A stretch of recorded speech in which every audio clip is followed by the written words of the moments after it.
Hello, this is Ria and you're watching the News Point. In a cold deserts of the Himalayas, the Union Territory of Ladakh has become the latest flashpoint of youth anger and political discontent. What began as a peaceful hunger strike over internal demands has escalated into violent clashes, arson and bloodshed, marking one of the worst protests the region has seen in decades.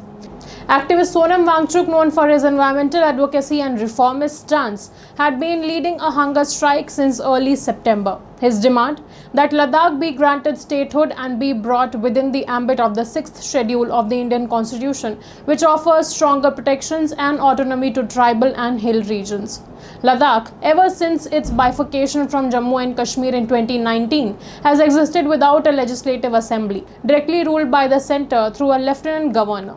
Many locals argue that this arrangement has left them politically disenfranchised, especially in matters of land rights, local governance, and environmental safeguards. For 2 weeks, the protests remained peaceful, punctuated by marches, shutdowns, and hunger strikes.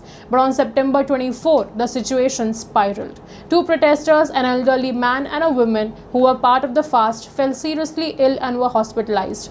That, many believe, was the spark that pushed a frustrated youth workforce into the streets.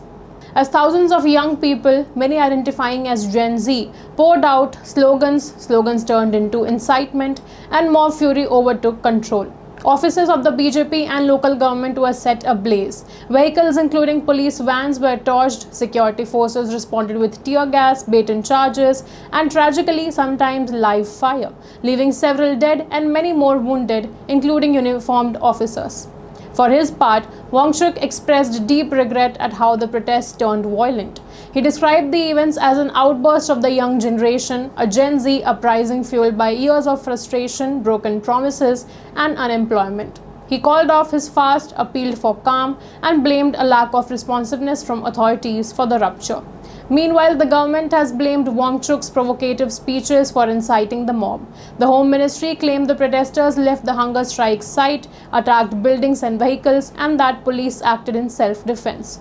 The administration imposed bans on gatherings of more than 5 people, declared curfews, and promised stern action against those flouting orders. Amidst the violence, political parties have traded barbs. BJP leaders accused the Congress of instigating the unrest. Congress leaders and others pointed back at the BJP for reneging on promises made in its 2020 manifesto, such as bringing Ladakh under the 6th schedule. Now all eyes are on the upcoming meeting scheduled for October 6, convened by the centre to discuss the demands from Ladakhi leaders. But whether that meeting can restore trust or simply deepen the rift remains to be seen. The cries of the youth, their anger and ambitions will test how much the Indian polity truly hears its frontier voices. For more updates, keep watching the News Point.